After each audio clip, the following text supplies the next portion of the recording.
Those of you who have been following my content know that I'm politically active. I like to communicate with politicians on issues, and usually it's specific issues. And I realised I'd not written to the Democratic Unionist Party, the DUP. Um, for those who don't know, the DUP, which is my local Member of Parliament in East Belfast, are in the brand of UKIP, Tory, or for Americans, Trump Republicanism, and have been for several decades. Currently, my ward is run by, or is represented by, Gavin Robinson of the DUP, and I decided it would be an idea if I wrote a letter to him, and a lot of issues came out. And I tried to approach this tactfully, sensitively, but, well, dear Mr. Robinson, my name is Andrew Luke.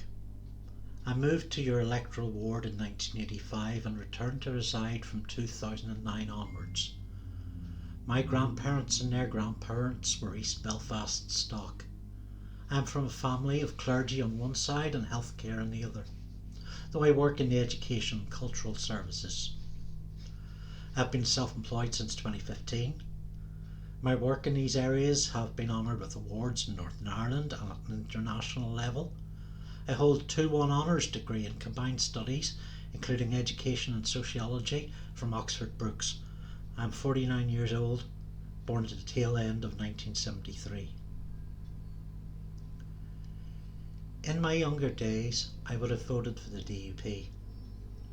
However, successive signs of the party being out of touch with people, for example, the Good Friday Agreement, lesbian, gay, bisexual and transgender communities, the EU referendum and the Stormont shutdown, have put me in a difficult position, and then another and another.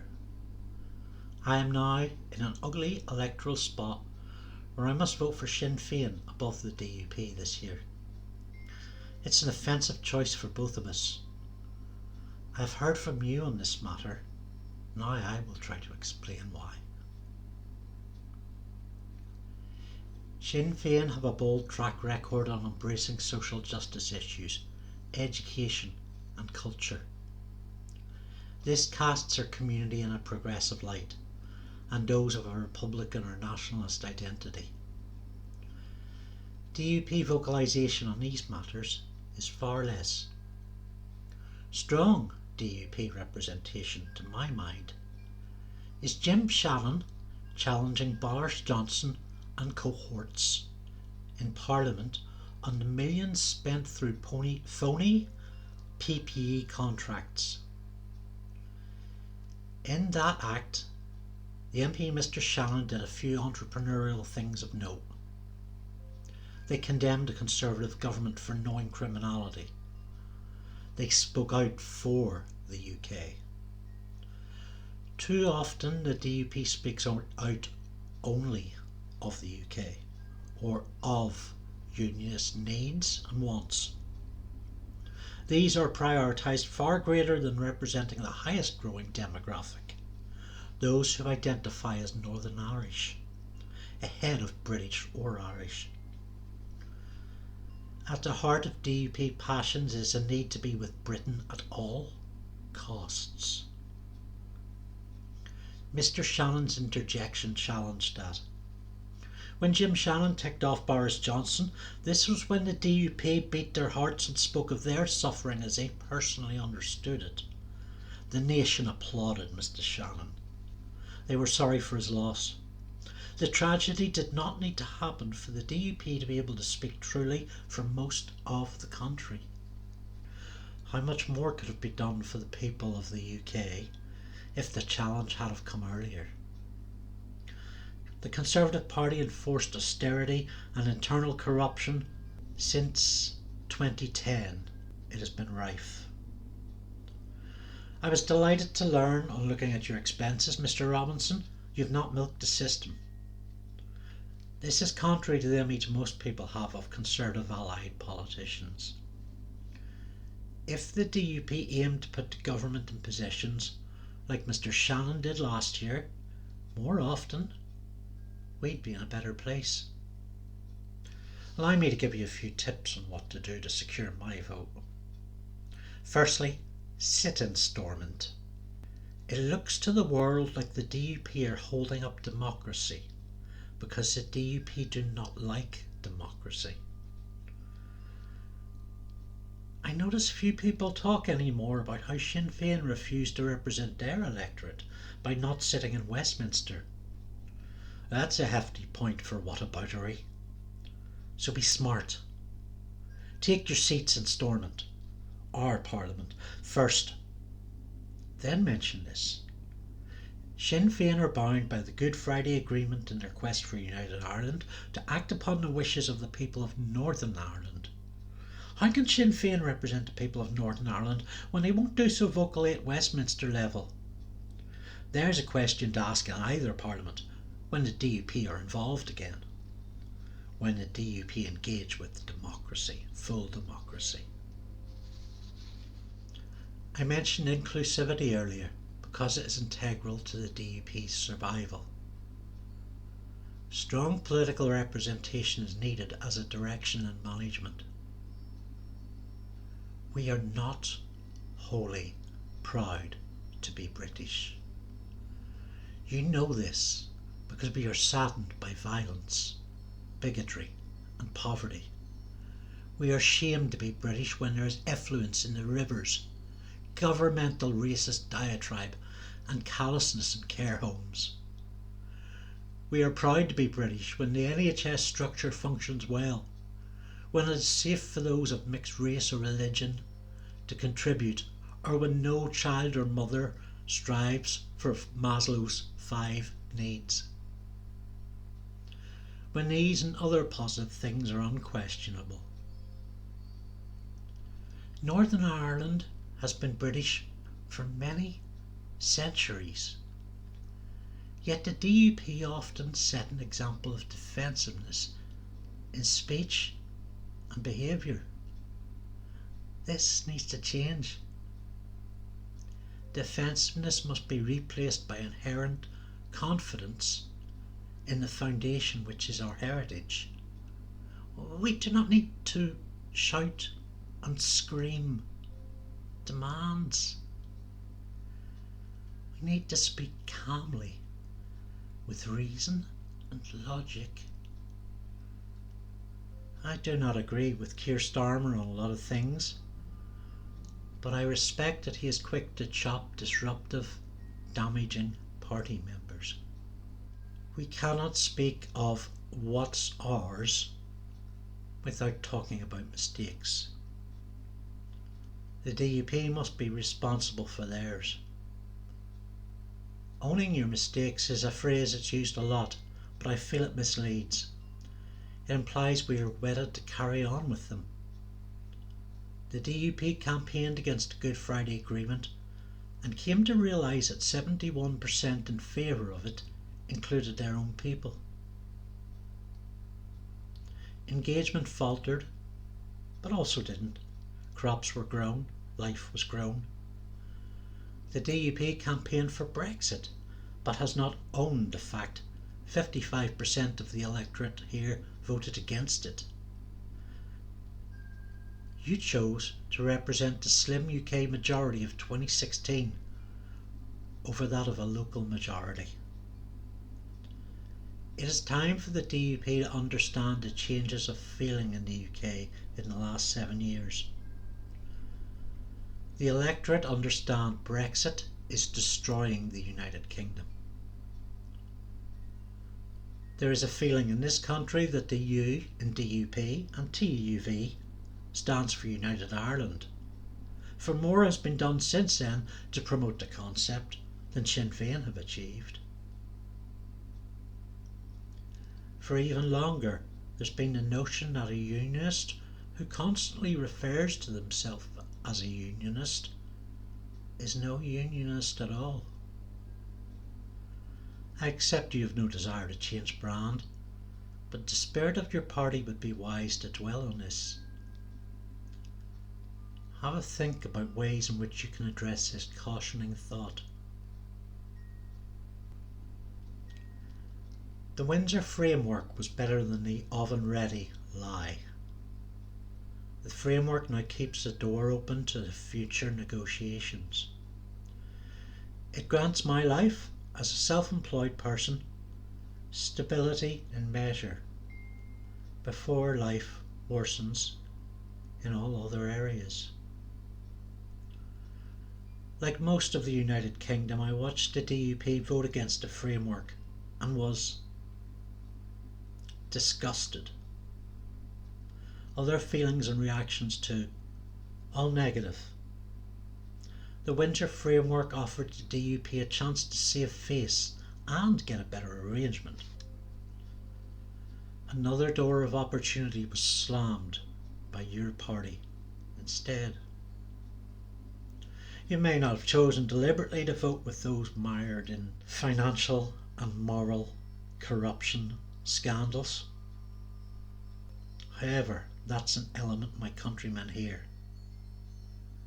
Your party should have put in as much distance from the ERG camp as possible and made it clear to see. My countrymen and women learned and will remember.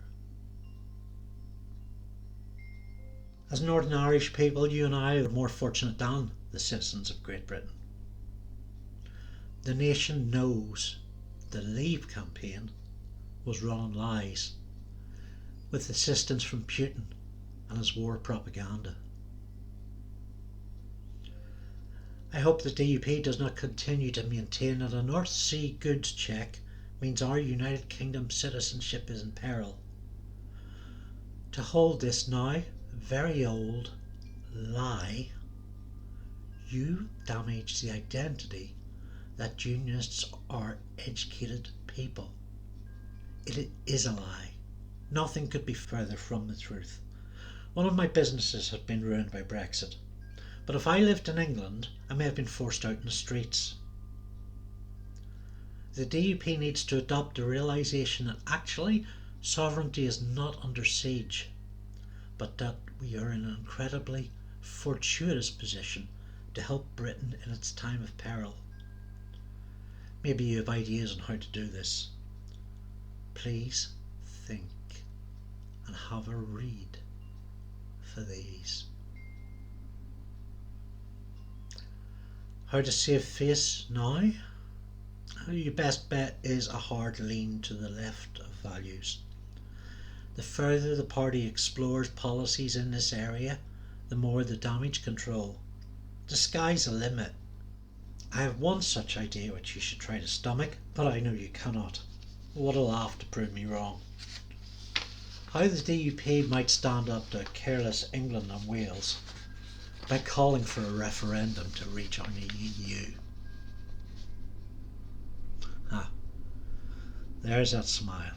They never see that coming. Showing up Sunak and Starmer in so forward-thinking a way as to rebuild the relationship with Europe and Britain is, well, certainly a political risk of all things.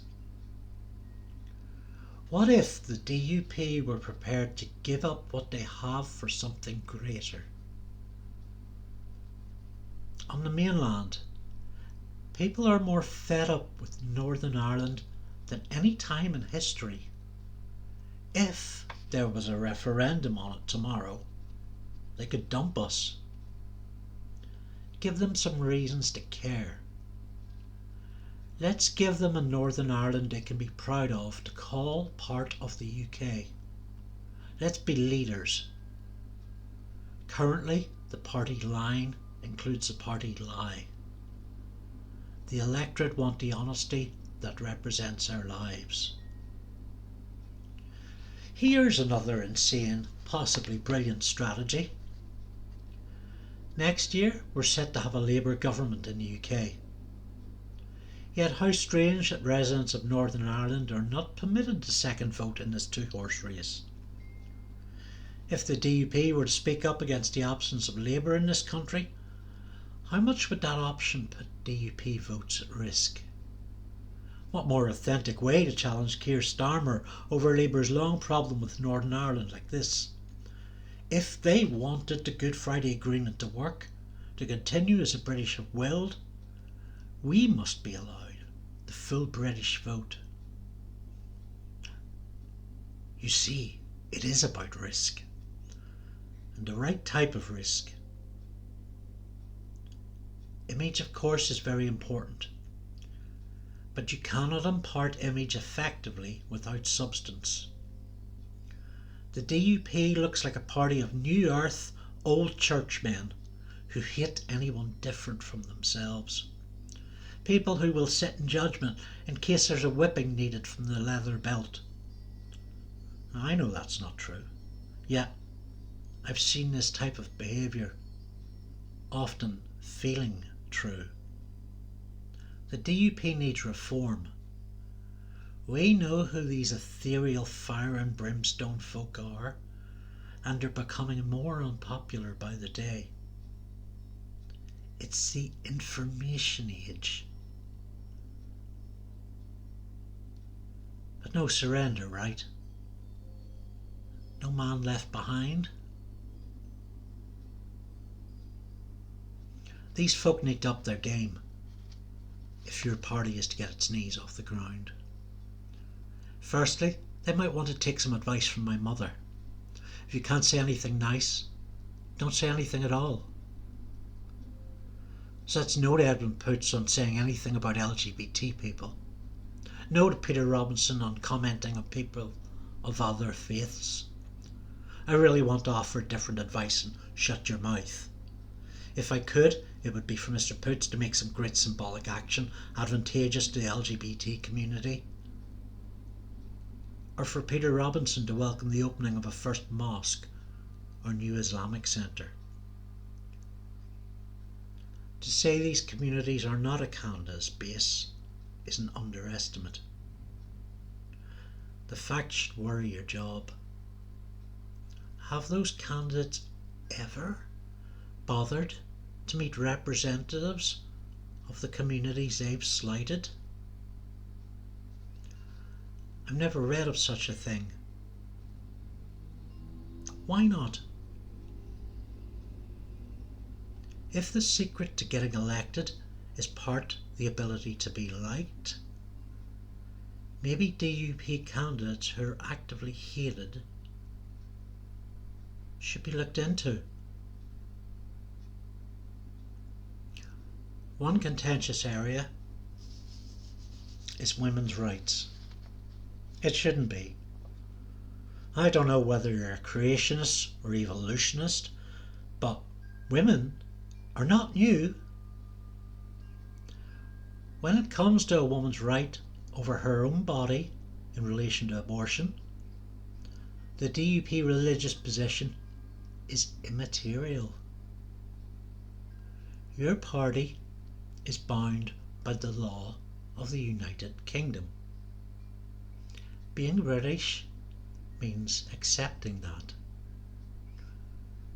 So, there will be a way open for women seeking abortions, for women seeking advice on abortions, a way that is not blocked by protesters who tell these women they are sinners, murderers, and all manner of vile bile.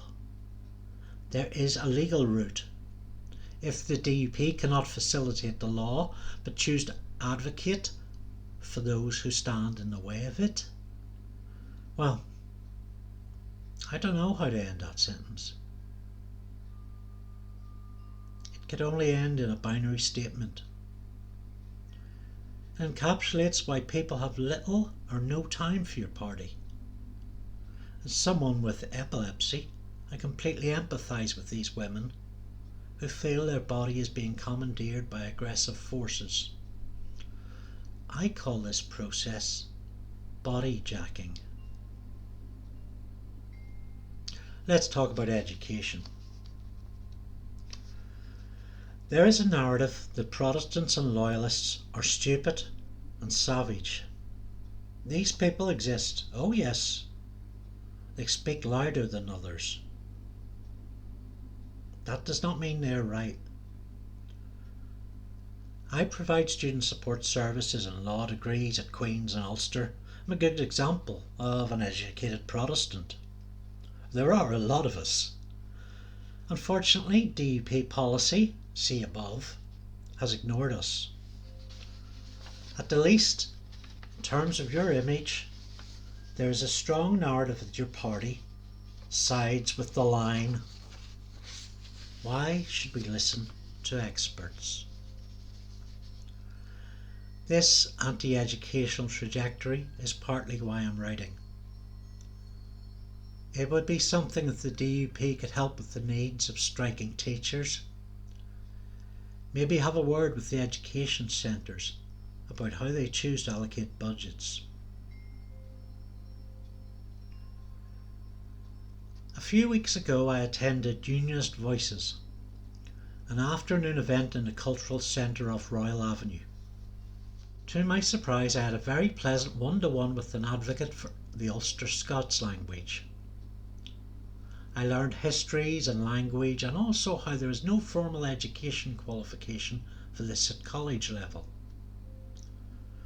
I asked the advocate if he felt this was difficult politically, in light of rows over Sinn Féin's Irish language agenda. We considered it maybe. There are not many Western democracies that block their people's attempts to learn the language of a neighbouring nation. We've all been to school and learned French, German, or even Latin. I feel this was a significant error on behalf of your party. Understand, I've no particular desire to learn Irish, but that has its roots in being bad at foreign speaking, and being told an effort to do so would be blocked. It is a symbolic black mark. Regardless, Ulster Scots and Irish have not time to be a priority. Feeding myself and heating, lighting and powering my home is. In a little over a year's time, Keir Starmer will leave his current ceremonial role as Prime Minister and take office. He will inherit a nation that is financially bankrupt and in recession. He will continue to face more strikes and closures of essential services and commercial businesses. I think we can agree on that. It's roughly how it looks on paper. On the ground it will look like homeless villages. Blue canvas along the Upper Newtonards Road. They will be in many tents, or bags left for striking bin men, or mounting bodies dead from poverty. Maybe Putin's warplanes will be over their heads. It's a grim future. I understand you do not want to look. I hope we will be together in helping these people. And along the way, the Conservative Party will think they can blame this on asylum seekers and LGBT folk. I would urge you to speak out against this culture war on the vulnerable. Be honest about the lies. Speak to people's real needs. The more folk you keep alive, the more folk will vote for you. I'm addressing the real politics. It is 2 weeks to the local election as I write this. Your party have a lot of ground to make up quickly. Feel free to contact me on consultation and pass this letter around if you're minded to. The standardised reply is a waste of our time, so I'll be happy to pass on that. Thank you for reading. Regards, Andrew Luke.